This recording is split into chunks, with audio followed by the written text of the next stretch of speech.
আজ দুপুরের রেসিপি নিয়ে চলে এলাম পাবদা মাছের সর্ষে পোস্ত দিয়ে ঝাল হবে। আপনাদের সঙ্গে শেয়ার করছি, দেখতে থাকুন। মাছগুলো কেটে কুটে ভালো করে গুছিয়ে নিয়েছি। প্রত্যেকটা মাছের কত সুন্দর সুন্দর ডিম হয়েছে। বর্ষাকাল এসে গেছে তো, তাই প্রত্যেকটা মাছের ডিম হয়েছে। দেখুন, আপনারা দেখতে থাকুন। এখন মাছগুলো নুন হলুদ একটু তেল দিয়ে ভালো করে মাখিয়ে নেব, কেননা পাবদা মাছ তো ফাটতে পারে, তাই একটু উপর থেকে তেল দিয়ে দিলাম, দিয়ে ভালো করে মেখে নিলাম। গ্যাসের মধ্যে কড়াই বসিয়ে দিয়েছি, কড়াই গরম হয়ে গেছে। এখন তেল দিয়ে দেব।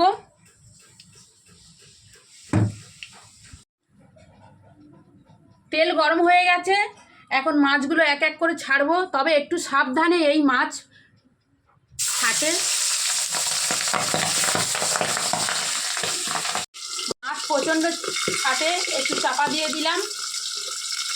প্রচণ্ড ফাটে, দেখুন কেমন মাছটা প্রচণ্ড ফাটে, তাই একটু ঢাকা দিয়ে রেখেছিলাম। এখন খুলে দিলাম, দিয়ে উল্টে দিলাম।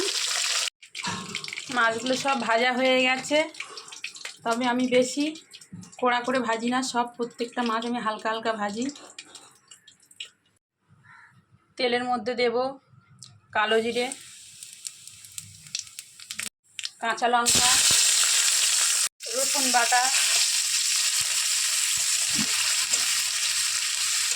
রসুন দিলে মাছের মধ্যে একটু আস্তে গন্ধটা কেটে যায়। দেবো পেঁয়াজ বাটা,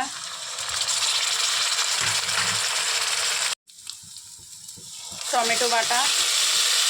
আদা বাটা দেব না, কেননা যেটা সর্ষে পোস্ত পড়বে তো, তরকারিটা তেতো হতে পারে, তাই আদা বাটা দেব না। পরিমাণ মতন লবণ, পরিমাণ মতন হলুদ গুঁড়ো,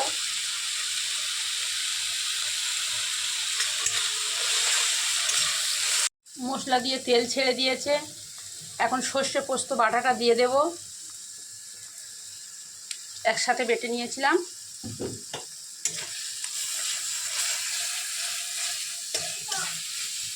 গরম জল হয়ে এসছে, এখন গরম জল দেব। মশলা কষা হয়ে এসেছে, তেলও ছেড়ে দিয়েছে। এটা ঘরোয়া রান্না তো, তাই বেশি তেল দিলাম না।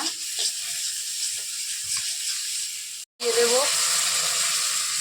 এটা ভালো ফুটছে। গ্রেভিগুলো একটু গুছিয়ে গুছিয়ে দিচ্ছি, কেননা ভেঙে যেতে পারে।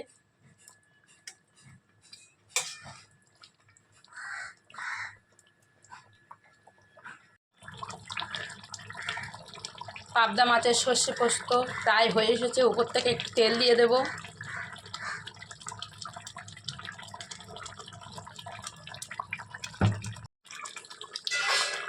ধনিয়া পাতা কুচিগুলো দিয়ে দেবো।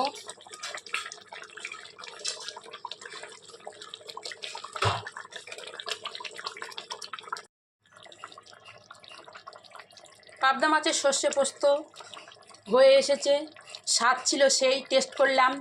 ভিডিওটা যদি ভালো লেগে থাকে তাহলে একটা লাইক শেয়ার কমেন্ট করবেন। সবাই ভালো থাকবেন, সুস্থ থাকবেন।